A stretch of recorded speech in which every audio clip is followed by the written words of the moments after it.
पर new viewers आए हैं वो प्लीज़ सब्सक्राइब कर दें चैनल को और हमारा Facebook page Mohammad Hamza official के नाम से और हमारा इंस्टाग्राम हमजा बट/786 को ज़रूर फॉलो करें। अस्सलाम वालेकुम सब्सक्राइबर फैमिली, उम्मीद है सब लोग खैरियत से होंगे, मज़े में होंगे और रमज़ान मुबारक में अल्लाह ताला की रहमतों, बरकतों और नेमतों से मुस्तफ़ीद हो रहे होंगे। A very warm welcome back to my YouTube channel Mohammad Hamza official. Last episode में हमने हज़रत नूह अलैहिस्सलाम के किस्से का आगाज़ कर दिया था। आज हम उसकी दूसरी नशिस्त के साथ हाजिर हुए हैं, तो जहाँ से किस्से को रोका था आज इंशाल्लाह वहीं से उसको आगे लेकर चलते हैं। चलते हैं अपने फर्स्ट सेगमेंट की तरफ, जो कि है क़ससुल अंबिया।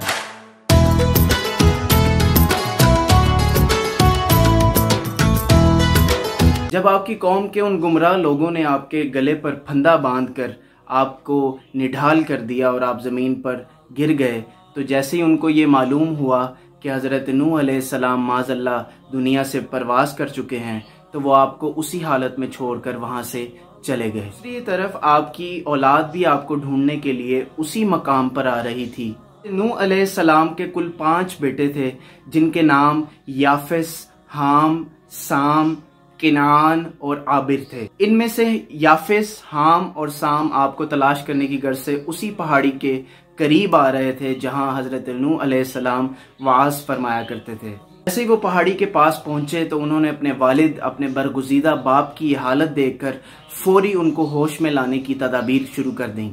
लेकिन हजरत नूह अलैहिस्सलाम उस वक्त होश में नहीं आए, तो आपकी जो औलाद थी वो आपको उठाकर अपने घर ले आई। हजरत नूह अलैहिस्सलाम इसी कैफियत में 3 दिन तक रहे और 3 दिन गुजरने के बाद आपने हल्की आवाज में अपने बेटे को पुकारा और उससे पानी मांगा। और जब आपके बेटे ने आपको पानी पेश किया तो आप ज़ारो कितार रोने लग गए। अपने बेटे को ये वसीयत की कि अब से वो उनकी जगह, जब तक उनकी तबीयत बिल्कुल दुरुस्त नहीं हो जाती, तो उनकी जगह उनका बेटा हाम जाकर उसी मकाम पर लोगों को राह हक की तरफ तलकीन देगा। बेटे ने अपने बाप की नसीहत पर अमल करते हुए रोजाना उसी मकाम पर जाकर लोगों को वाज और नसीहत फरमाता।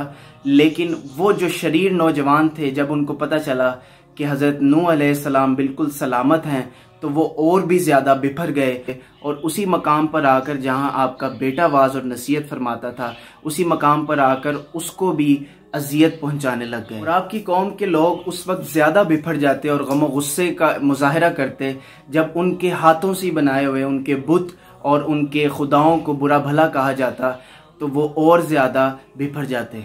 मामला कुछ ही अरसा नहीं बल्कि सदियों तक चलता रहा।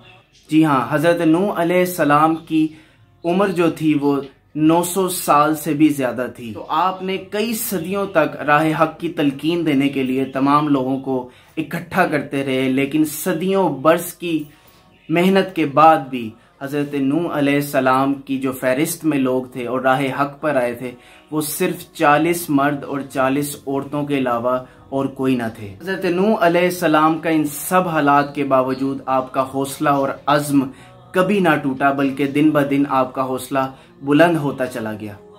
अल्लाहु अल्लाहु अल्लाहु अल्लाह। अल्लाह ताला ये हालत आपकी कौम की देखता रहा, तो एक दिन हजरत जिब्राईल अलैहिस्सलाम को अल्लाह तबारक व तआला ने भेजा और बहिश्त से एक शाख भेजी जो हजरत नूह अलैहिस्सलाम ने अपनी ज़मीन पर बो दी।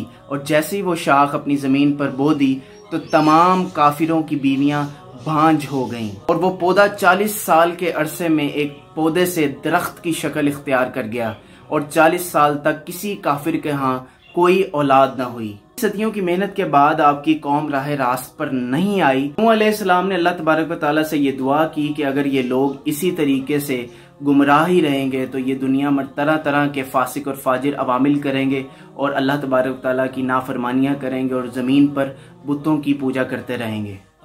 ऐसे ही हजरत नूह अलैहिस्सलाम कोई महफिल से जाते वाज और नसीहत की, तो काफिरों का यह मामूल बन गया कि उसी वक्त आकर सारा निज़ाम धर्म भरम कर देते और हर चीज़ आपको नुकसान पहुंचाते। लेकिन आफरीन हजरत नूह अलैहिस्सलाम पर आप अपनी अल्लाह तबारक व तआला के पैगाम को तमाम उम्मत तक पहुंचाने के लिए कोशा रहे।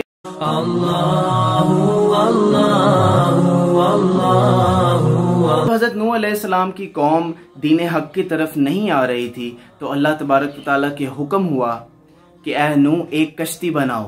हुक्म हुआ कि कश्ती में 1,24,000 तख्ते लगाओ और हर तख्ते पर हर नबी का नाम लिखा जाए।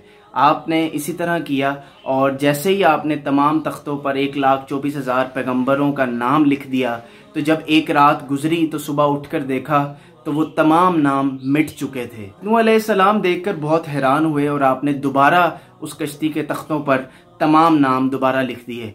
दूसरे दिन भी जब आप उठे रात के बाद तो ये अमल दोबारा दोहराया गया। तो आप समझ गए कि इसमें कोई मसलिहत है।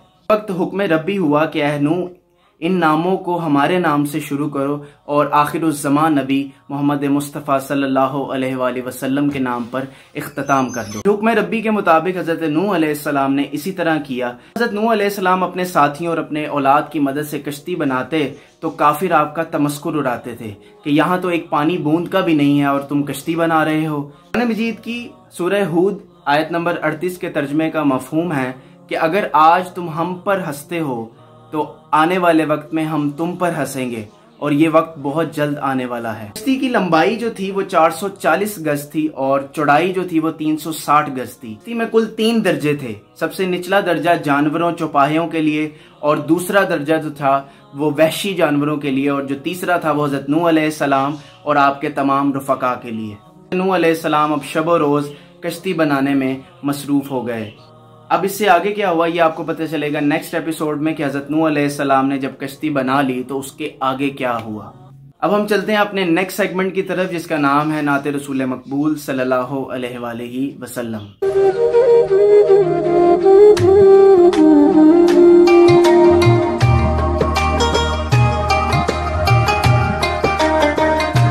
रोक लेती है आपकी निस्बत तीर जितने भी हम पे चलते हैं, ये करम है हुजूर का हम पर, आने वाले अज़ाब टलते हैं और वो ही भरते हैं झोलियां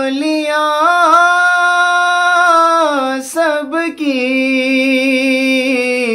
वो समझते हैं बोलियां सबकी। आओ दरबार मुस्तफा को चले, आओ दरबार मुस्तफा को चले, गम खुशी में वहीं बदलते हैं। आओ बाज़ार मुस्तफा को चले, खोटे सिक्के वहीं पे चलते हैं और अपनी औकात सिर्फ इतनी है, कुछ नहीं बात सिर्फ इतनी है कि कल भी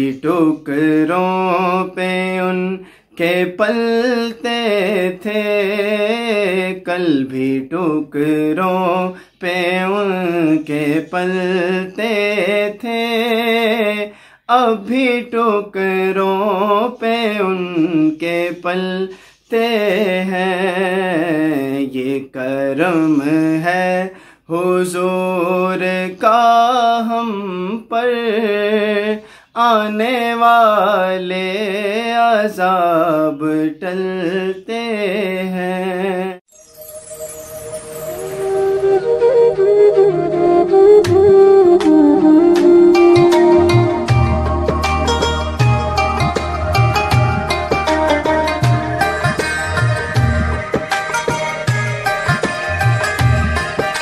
रमज़ान मुबारक की इन कीमती सातों में मुझे भी अपनी दुआओं में ज़रूर याद रखिएगा। अपना बहुत ज़्यादा ख्याल रखें। अल्लाह निगहबान।